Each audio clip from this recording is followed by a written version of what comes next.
परम पूज्य श्री साहिब जी, मंगलमय संत समाज। सदगुरु कहते हैं, सायर बुद्धि बनाए के बाए विचक्षण चोर। सारी दुनिया जहड़े गई, कोई न लागा ठौर। सायर सायर कहते हैं समुद्र को। समुद्रवत अपनी बुद्धि को विशाल बना करके लोगों ने बाएं विचक्षण चोर, बगल से वो चोरी किए। विचक्षण विद्वान लोग, बुद्धि के धनी लोग, बड़े बड़े प्रतिभा के सागर लोग, जिनकी बुद्धि तो विशाल ऐसी थी कि समुद्रवत, बड़े सूक्ष्मदर्शी रहे, लेकिन उन्होंने समाज के साथ बहुत बड़ी चोरी किया। सारी दुनिया जहड़े गई, कोई न लागा ठौर। और उनकी इस चोरी से संसार के सभी लोग भटक गए। कोई अपनी मंजिल को प्राप्त ना कर सका। ये थोड़े में इस साखी का भाव है। साहब कहते हैं, सायर बुद्धि बनाए के। जो वंचक लोग होते हैं, किसी भी क्षेत्र में हो, किसी भी मतपंथ संप्रदाय के लोग हों, भौतिक अथवा धार्मिक लोग हों, ये सामान्य नहीं होते। इनके पास बड़ी बुद्धि होती है। जितना समाज को या स्वयं को सदपथ पर ले चलने के लिए बुद्धि की जरूरत होती है, उससे ज़्यादा ये लोग उपयोग करते हैं दूसरों को ठगने के लिए, बेवकूफ़ बनाने के लिए। तो ये ऐसे ही साहब कहते हैं कि इन्होंने अपने प्रतिभा को, अपनी बुद्धि को बहुत विशाल बनाया। लेकिन इस बुद्धि की विशालता का फल क्या हुआ? अपने को दूसरों को भी ठगे। अपने को कोई ठगे जाए ठगे, लेकिन कोई कम से कम इतना तो समझदारी रखे कि दूसरों के साथ छल विश्वासघात ना करे।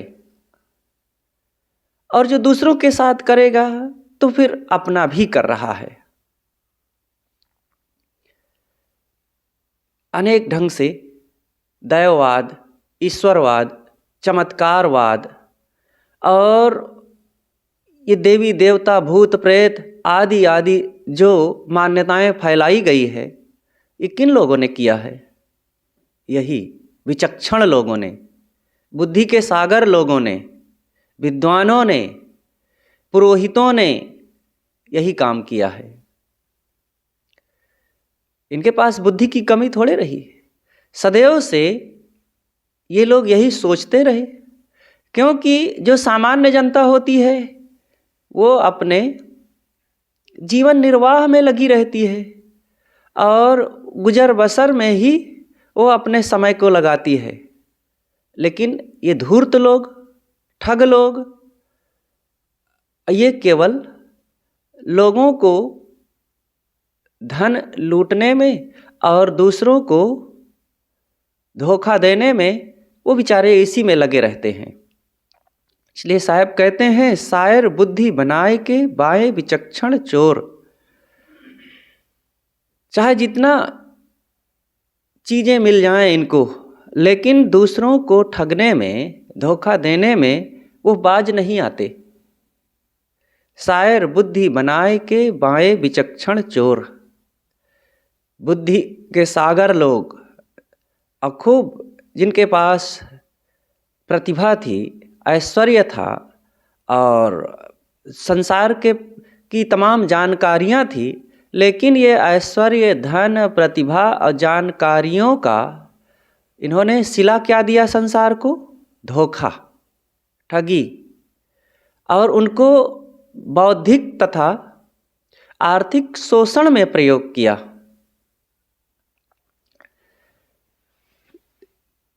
अगर उसी का ये लोग सदुपयोग करते तो समाज का बड़ा लाभ होता। उनका हर प्रकार से समाज का कल्याण करते और अपना भी उद्धार करते। लेकिन ऐसा ना करके उन्होंने अपनी बुद्धि का दुरुपयोग किया। लिखा भी ऐसे ही, कहने और लिखने दोनों में पीछे नहीं रहे। वे प्रचारित करते हैं कि उनके प्रताप से मुर्दा जी जाता है। अब वो कहते हैं ऐसा कि उनके आशीर्वाद से, उनकी कृपा से मुर्दा को जिला दिए। अब मुर्दा कैसे जी जाएगा?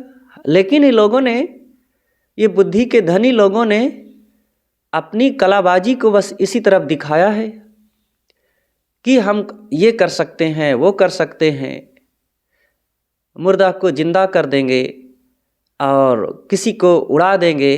आकाश पाताल के अनेक कुलावे मिलाते रहते हैं। पानी को घी बना देते हैं, सूखी नदी में पानी बहा देंगे और एक दो खुराक भोजन से हजारों लाखों लोगों का पेट भर देंगे, अंधे को आंख दे देंगे और अनेक ऐसी बातें कहते रहते हैं। और ये बड़ा सरल है इनके लिए कहना, और जनता मान लेती है। उनके लिए तो कोई प्रमाण चाहिए ना। कोई कह रहा है, इतने लोगों के बीच कह रहा है, तो जरूर कोई ना कोई इसमें सच्चाई है, तभी तो कह रहे हैं। नहीं तो कैसे हिम्मत करते और जनता कैसे मान लेती? तो क्या जनता सब मान रही है तो वो सब नादान ही है, बेवकूफ़ ही है? ऐसा मान करके लोग इन बातों को स्वीकार लेते हैं।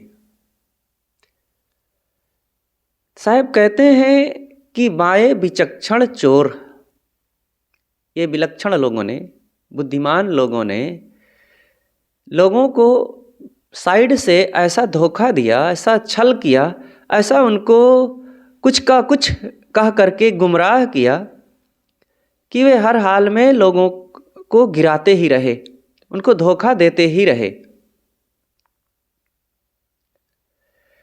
धूर्त चमत्कारों की बात फैलाते हैं और मूर्ख उसमें फंसते हैं। ऐसे लोगों का त्याग दिखावा मात्र एवं पाखंड मात्र होता है। वो त्याग भी करेंगे, दिखावा खूब करेंगे। अब वो अपने आप को बड़ा स्वांग रच करके सामने आएंगे, ऐसा लगता है कि बड़े करुणा के सागर हैं, बड़े सबको मार्गदर्शन करने वाले हैं। लेकिन उनके अंदर में विचक्षण, बाएं विचक्षण चोर बुद्धि बनी रहती है। ऐसे लोग बहुत सूक्ष्मदर्शी होते हैं, बड़े तेज होते हैं। धूर्त चमत्कारों की बात में फंसाते हैं और मूर्ख लोग फंसते हैं। धूर्त और मूर्ख में यही अंतर होता है, एक फंसाता है और एक फंसता है। फंसाने वाले का अपना स्वार्थ होता है, वो धन चाहते हैं, बड़ाई चाहते हैं और मान सम्मान चाहते हैं। इस तरह से वे लोगों को ठगते हैं। और मूर्ख लोग जो समझते नहीं हैं, अवर्ष यही माने रहते हैं कि इनसे ये लाभ हो जाएगा। सारी दुनिया जहड़े गई, कोई न लागा ठौर। धोखे में पड़ करके प्रायः सारा संसार भटक गया। गुरुजनों ने कोई न कोई अंधविश्वास अनुगामियों को पकड़ा दिया और वे उसमें चिपक कर अपनी बुद्धि को खो बैठे। भटके हुए मनुष्यों को कहाँ भला फिर ठौर लगने वाला है? स्वार्थी पूंजीपति जनता का आर्थिक शोषण करते रहे और ये धार्मिक कहलाने वाले जनता का बौद्धिक शोषण करते रहे। आर्थिक, उनकी चीज़ें, रुपए, पैसे, ज़मीन, प्रॉपर्टी, ये सब अपने हाथ में रखे और उनको बस टुकड़ा देते रहे और ऐसा दांव खेलते रहे कि उनका सब कुछ इन स्वार्थी लोगों का होता रहे और उनको डराते धमकाते रहे। अनेक प्रकार की ऐसी धमकियां दी जाती रही समाज को। और वो बेचारे डरते रहे, कांपते रहे, कहीं बाबा नाराज ना हो जाएं, कहीं धर्म के विपरीत ना हो जाए, कहीं गंगा यमुना आदि नदियों के द्वारा वहाँ ना नहाएं या ये तीर्थ व्रत ना माने तो हमारे ऊपर कहीं कोप ना हो जाए। तो इस प्रकार से अनेक भ्रांतियों में लोग भटकाते रहे समाज को। और जितना समाज के अन्य लोगों ने समाज को ठगा है, उससे ज़्यादा तो धार्मिक लोगों ने ठगा है। धार्मिकता में एक तरफ तो ये होता है कि ये बाबा धार्मिक हैं, धार्मिक का मतलब बहुत अच्छे होंगे और जनता के साथ बड़ा भलाई का काम करेंगे, हमारे हित में ही सोचेंगे, क्योंकि इनका भेष बाना अच्छा है, समाज के हित में है और ये निश्चित ही बड़े दया, क्षमा, करुणा, प्रेम और कृपा के सागर होंगे। तो निश्चित ही ये समाज के साथ बड़ा हित का काम करेंगे। तो लोग विश्वास करके उनके पास गए, और जब गए तो जिनके पास देखो विश्वास में बड़ी शक्ति होती है और बड़ी भक्ति होती है, तो विश्वास जब किए तो लोग, संसार के लोगों में तो दुख तो है ही है, हर प्रकार से लोग दुख के मारे हुए हैं। किसी को तन का रोग है, किसी को धन की कमी है, किसी को बेटा बेटी नहीं हो रहा है, तो किसी को और किसी प्रकार की समस्या है। अब कहीं ना कहीं वो जाना चाहते, कोई तो मिले जो हमें सांत्वना दे दे, ढाढ़स दे दे कि नहीं नहीं ठीक हो जाएगा, हम उपचार करते हैं और हम तरीका बताते हैं। कोई तो मिले जो हम पर कृपा करे, क्योंकि दुख किसी को पसंद नहीं है। तो इस दुख से पीड़ित होकर के दुखियारे लोग अब कहाँ जाएं? कोई तो हो, और जो ऐसा मिला जहाँ से ऐसी संभावना लगी, लोग उनके पास पहुँचे। अब उनके समय का दुरुपयोग ये करने लगे, मतलब वे लोग बेचारे मजबूर होकर के गए तो उनकी मजबूरी का फ़ायदा उठाने लग गए। हाँ हाँ ठीक है, आओ हमारे पास, ठीक हो जाएगा। फिर प्रमाण देने लग गए, हमने उनके साथ ऐसा किया, उनका सारा दुख दूर हो गया, उनको बच्चा हो गया, उनको धन मिल गया और उनका सारा रोग ठीक हो गया। अब ऐसा कह करके विश्वास और बढ़ा दिए। एक तो वैसे भी दुखी थे और ऐसा कह दिए तो विश्वास बढ़ गया। हाँ महाराज ठीक करिए, और आप जो कहेंगे हम सब करेंगे, सेवा करने के लिए तैयार हैं। तो ठीक है बच्चा, हमको तो कुछ चाहिए नहीं ज़्यादा, अब तुम दुखी हो आए हो तो अब हमारा भी तो कुछ कर्तव्य बनता है। अब ऐसा कर्तव्य का दिखावा करके और उनकी मजबूरी का फ़ायदा उठा करके उनके मन को पहले भावुक बनाया गया, और भावुक बना करके उनके आर्थिक और शारीरिक सब प्रकार का शोषण किया गया, और साथ साथ उनके मन में बौद्धिक शोषण सबसे ज़्यादा हुआ। ये विश्वास दिला दिया गया कि गंगा में नहाओ तो तुम्हारा पाप कट जाएगा। अब आज इसी पाप काटने के नाम पर तो देखो जाकर के गंगा में, और संगम इतना प्रयागराज की महिमा की गई है कि प्रयागराज में और जगह की गंगा में उतना पुण्य नहीं मिलता, प्रयागराज में ज़्यादा मिलता है। ऐसी स्थान की बड़ाई, नदी की बड़ाई और फिर तिथि की बड़ाई ऐसे मार मारी गई है। लोगों को एक प्रकार से उनकी बुद्धि को पूरी तरह से हैक कर लिया गया है, और ये मूर्ख जनता भी रही, बिना विवेक विचार किए उनके चंगुल में फंसती गई। उनको अगर ज्ञान विचार दया क्षमा की बात बतावे कोई साधक, वैरागवान, त्याग साधना संपन्न, तो उनकी बातों पर ज़्यादा विश्वास नहीं होगा। लेकिन किसी ने कह दिया कि आओ यहाँ पर ये फल होता है, और फिर हजारों वर्षों का इतिहास भी तो काम करता है। हजारों वर्षों से लोग वहाँ जा रहे हैं और इतना पुराना उनके पास रिकॉर्ड है, तो वो सबका प्रमाण दे दे करके जनता को खूब प्रभावित करते रहे और जनता दौड़ती रही। जरूर लाभ होता होगा। और ये जरूर के चक्कर में जा जा करके लोग फिर उल्टा काम करने लग गए।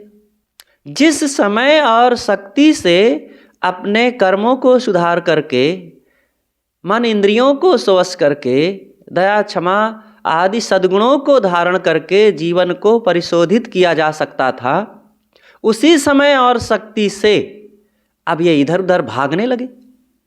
कर्मों का सुधार किए नहीं और मन को पवित्र किए नहीं, दया क्षमा आदि सद्गुणों को धारण किए नहीं, श्रद्धा भक्ति विवेकवानों की, सच्चे लोगों की पहचान करके उनके प्रति किए नहीं, तो अब तो विपरीत सारा मार्ग हो गया। और ये तो थोड़े में हो जाता है। और उन लोगों ने तो शायर बुद्धि बनाई है और विचक्षण बन करके आए, तो बड़ा जल्दी तो प्रभाव तो पड़ेगा। इतना बड़ी बुद्धि से उनके सामने पेश आए और इतना पूरा रिकॉर्ड दिखाए कि हमारे पूर्वजों ने देखो कहा है कि अमुक तिथि में नहाने से ये लाभ होता है, तो ये भी कहते हैं हाँ हमारे पूर्वजों ने भी आकर के यहाँ पर स्नान किया था, ये किया था, दान किया था, पूजा किया था, प्रसाद चढ़ाया था और जाप किया था, तब उनको भी हुआ होगा, क्योंकि आते रहे। हुआ है कि नहीं हुआ है, लेकिन आते रहे, तो लगता है कि जब वे सब करते रहे तो हमको भी करने चाहिए। ये मन का प्रभाव ऐसे होता है। और इसी तरीके से जनता भावुक होती रही, क्योंकि जनता के पास विवेक विचार करने की क्षमता नहीं होती है। वे साधक नहीं होते हैं, इस पर ज़्यादा सोचते नहीं, पेट धंधा में लगे हैं और यही करते करते उनके अंदर लोभ मोह क्रोध आसक्ति अहंकार बढ़ता गया। और इस लोभ मोह में आदि पढ़ करके मन जो है कमज़ोर होता गया और कमज़ोर होकर के दुख तो इधर पीछा छोड़ेगा नहीं, साथ में शरीर है, समाज है, परिवार है, मन है और मन में भरे हुए विकार हैं। ये रात दिन दीमक की तरह व्यक्ति को खोखला बना रहे हैं। दुख पीछा छोड़ नहीं रहा। जब दुख पीछा छोड़ता नहीं तो जाते हैं कहीं कोई मिले तो वो वैद्य बैठे हुए हैं और पहले से रिकॉर्ड दिखा दिए हैं, बता दिए हैं कि यहाँ करो, ऐसे करो, वैसे करो, और खूब लिखे भी हैं, शास्त्रों में खूब लिखा भी है। और एक दो जगह की बात नहीं और एक दो बात नहीं, हजारों तरह की बातें, हजारों जगहों की बातें और नदियों की बातें, कामों की बातें सब लिखी गई है। शास्त्रों में तो ये भी लिखा हुआ है कि पहले के लोग उड़ते थे। अब देखो अवैज्ञानिक पूरा तर्कहीन बात, कारणकारी व्यवस्था के विपरीत बात, जड़ चेतन निर्णय से बिल्कुल विरुद्ध बात है, लेकिन इस बात पर भी विश्वास कर लिया जाता है। हाँ होता होगा, आज तो कलयुग का जमाना है, पहले सतयुग था तो जरूर होता होगा, राम राज में जरूर होता रहा होगा। और लोग विश्वास कर लिए। हनुमान जी उड़ करके गए, लिख दिया गया है, रामायण में लिखा है। लंका से हनुमान जी उड़े संजीवनी बूटी लेने के लिए, राम के अनुज लक्ष्मण जी को शक्तिबाण लग गया था, तो अब उनकी सेवा में हनुमान जी, पूरी वानरी सेना लगी थी। तो राम जी ने कहा कि हनुमान जी आप ही काम कर सकते हैं और मेरे भैया को बचा सकते हैं, नहीं तो मैं कैसे जाऊंगा अयोध्या और सुमित्रा माता को क्या जवाब दूंगा। तो हनुमान जी तैयार हुए और उड़े, और यहाँ से लंका ही कम से कम 2000 किलोमीटर है, और यहाँ से हिमालय पर्वत वह भी कम से कम 1000 किलोमीटर है। तो 3-3.5 किलोमीटर की यात्रा हनुमान जी रात के 2-3 घंटा में करके हिमालय पर्वत ले करके, और बीच में कालनेमी से लड़ते भिड़ते मारते हुए और भरत जी के बाण द्वारा गिर करके फिर उनको बात करके और फिर पूरे हिमालय को ले करके सब आएंगे। और सब एक सिरे से लोग इस बात को स्वीकार करके मान लेते हैं। हाँ, रहा होगा ऐसा समय, और हनुमान जी जरूर उनमें ऐसी शक्ति रही। शरीर को विशाल बना लिया जाता है, फिर छोटा बना लिया जाता है। पहले के लोगों में ये सिद्धि रही। आज भी कुछ सिद्धि ऐसे करके दिखाने वाले लोग मिलते हैं, लोग विश्वास कर लेते हैं। केवल भोली भाली जनता अशिक्षित गांव की ही मान ले, ऐसी बात नहीं है। पढ़े लिखे डॉक्टर, मास्टर, इंजीनियर, वकील, नेता, प्रोफेसर भी एक तबका ऐसा है कि वो भी इन सब बातों को बड़े प्रेम के साथ मान लेता है। हाँ, सिद्धि, जिनमें सिद्धि होती है वो जरूर ऐसा करते होंगे। अब ये बात सामान्य ग्रंथ में नहीं, बड़े बड़े जिनको हजारों नहीं लाखों लाखों लोग मान रहे हैं, ऐसे ग्रंथों में लिखा है। और ज्ञान के तर्कपूर्ण ग्रंथों में, योग दर्शन में भी महर्षि पतंजलि ने ऐसी बातों को टांक दिया है।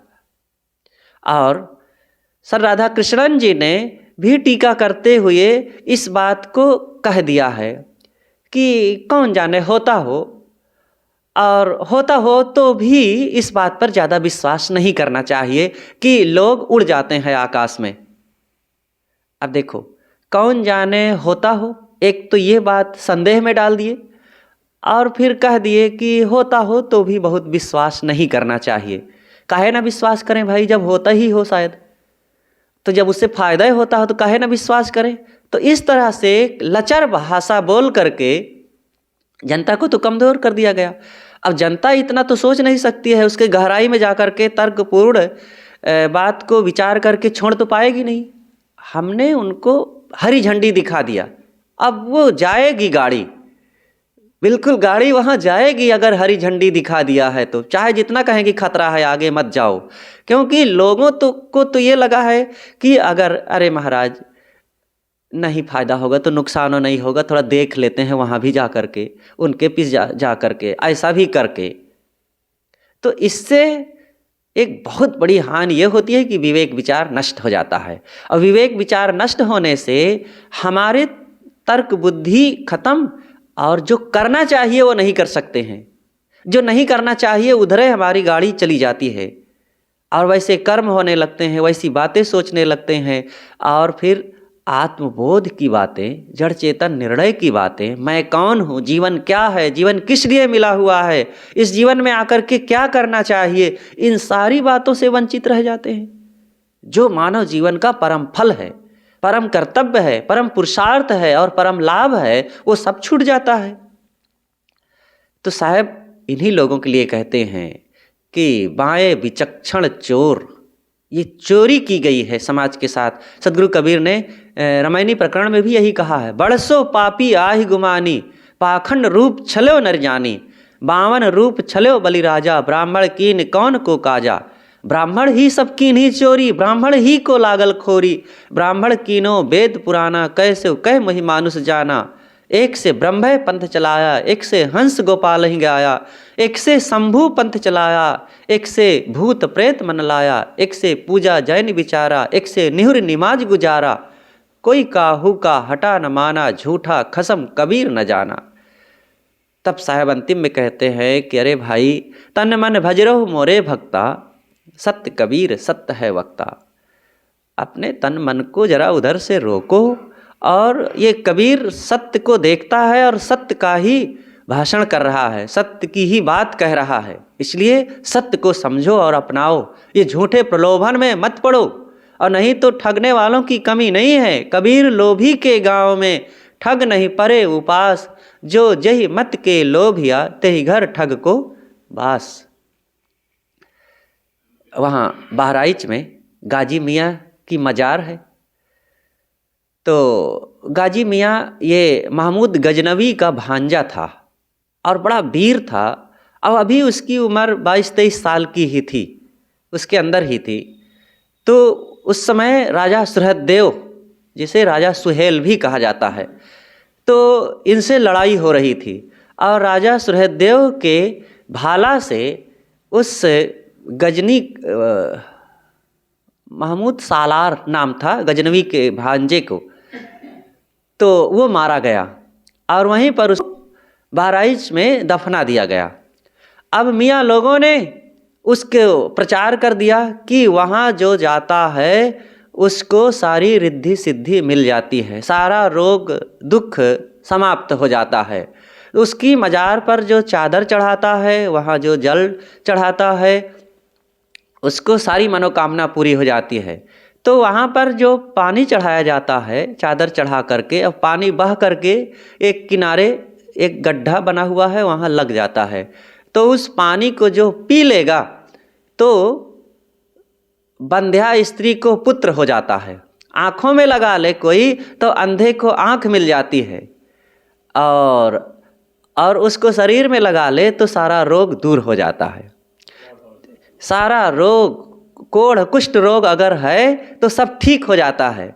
तो गोस्वामी जी ने इसके लिए कहा कि ऐसा कहाँ होता है कि कब कोढ़ी काया लही जग बहराई जाए, लही आँख कब आंधरे बांझ पूत कब लाए, और कब कोढ़ी काया लही जग बहराई जाए।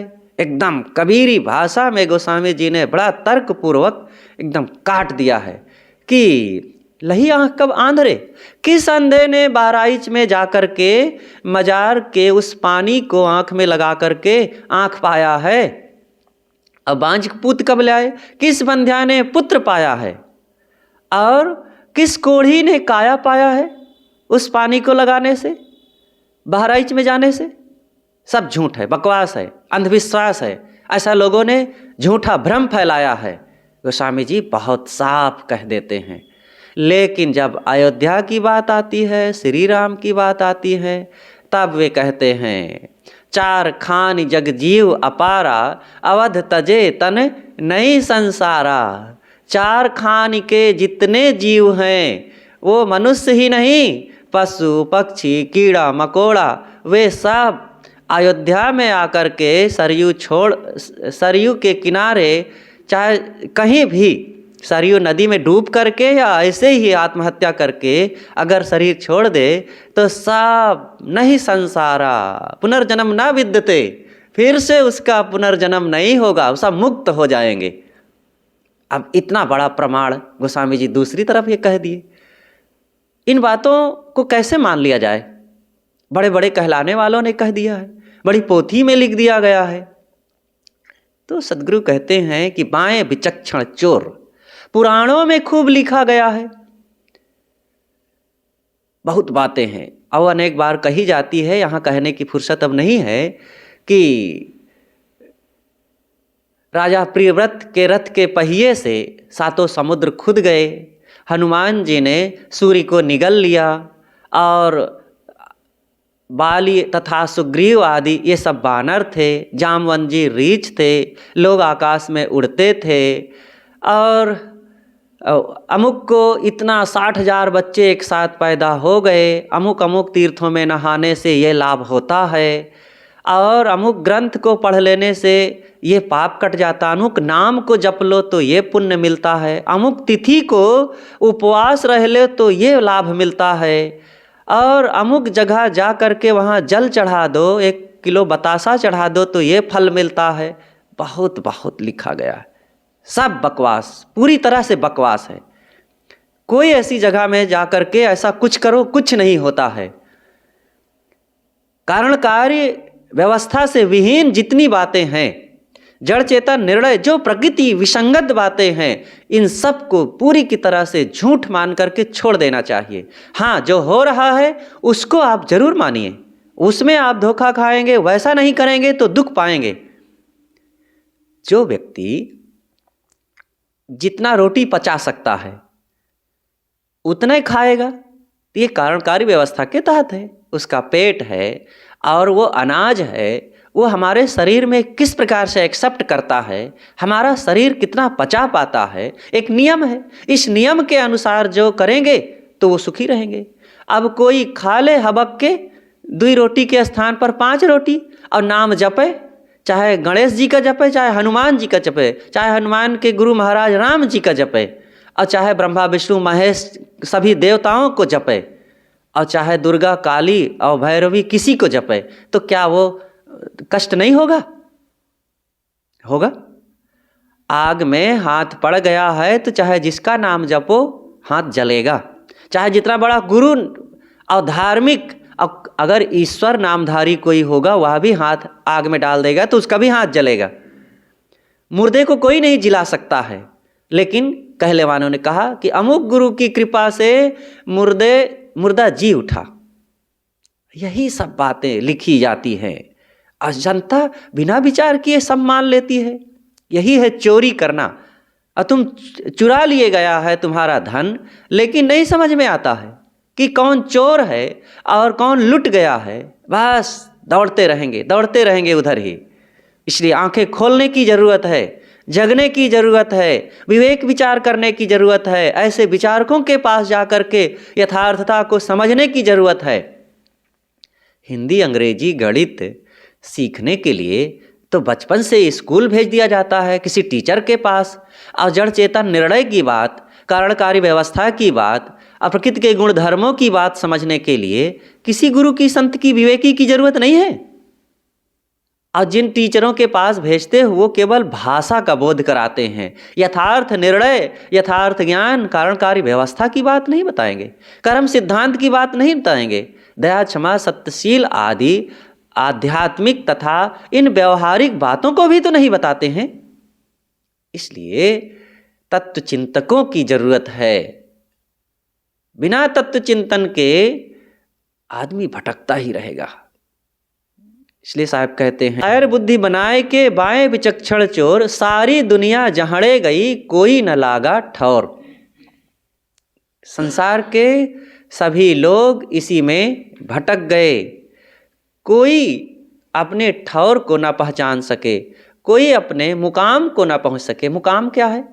अपना ठौर कहाँ मिलेगा? अपनी जगह में है।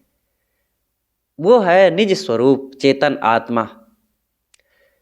हर चीज का परम आधार उसका मूल स्वरूप ही होता है।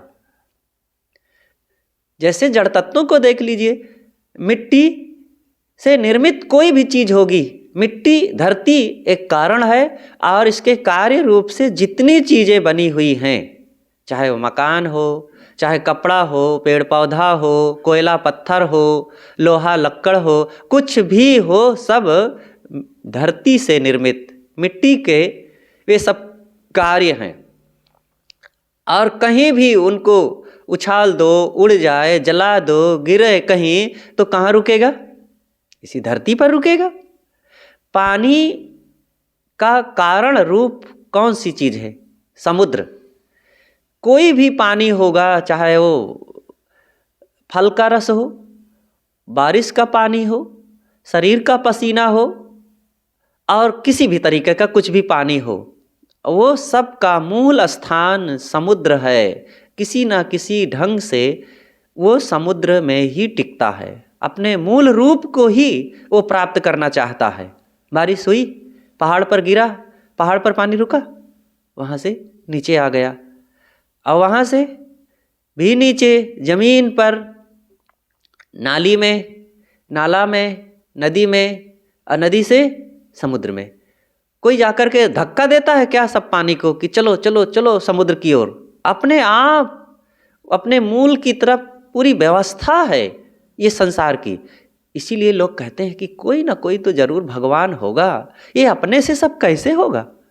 बारिश कैसे होता है? अरे कक्षा 5 का विद्यार्थी भी जानता है कि बारिश कैसे होती है, लेकिन इन भोले लोगों को भगवान का नाम ले लो और कुछ भी मनवा लो, भगवान की कृपा से बरसता है। अरे हजारों वर्ष पहले महाराज श्री कृष्ण इस बात को समझते थे और उन्होंने कहा है, और उस समय की जनता भी ये कह रही थी कि चलो इंद्र की पूजा करना है। तो नंद बाबा ने जब ऐसा कहा तो श्री कृष्ण जी पूछते हैं, बाबा इंद्र की पूजा क्यों करना है? इंद्र की पूजा करने से क्या होगा? कहा नहीं, इंद्र की पूजा करेंगे तो पानी वो बरसाएंगे, और जब वो पानी बरसाएंगे तो हमारी खेतों में फसल होगी, घास उगेगी, तो हमारी गाय चरेंगी, और गाय ही हमारा धन है, उन्हीं से दूध होता है और फसल होती है बारिश से, इसलिए इंद्र की पूजा करेंगे। तब श्री कृष्ण जी कहते हैं कि इंद्र कौन होता है पानी बरसाने वाला? पानी तो प्रकृति के गुण धर्मों से बरसता है। कोई इंद्र नहीं है जो पानी बरसाता है। उन्होंने इंद्र का विरोध किया और नहीं पूजा करने दिया। उस समय में, उस जमाने में महाराज श्री कृष्ण इतना तर्कपूर्ण बात करते हैं और हम उन्हीं के बच्चे हो करके उन श्री कृष्ण जी को तो रसिया बना डाले, नचनिया बना डाले और हम स्वयं इंद्र की पूजा करने अथवा ये कहने लगे कि भगवान की कृपा से बारिश होती है। और जबकि एक पढ़ा लिखा बच्चा भी जानता है कि प्रकृति के दाब से, समुद्र की उन हवाओं से, मानसूनी वातावरण से बारिश होती है।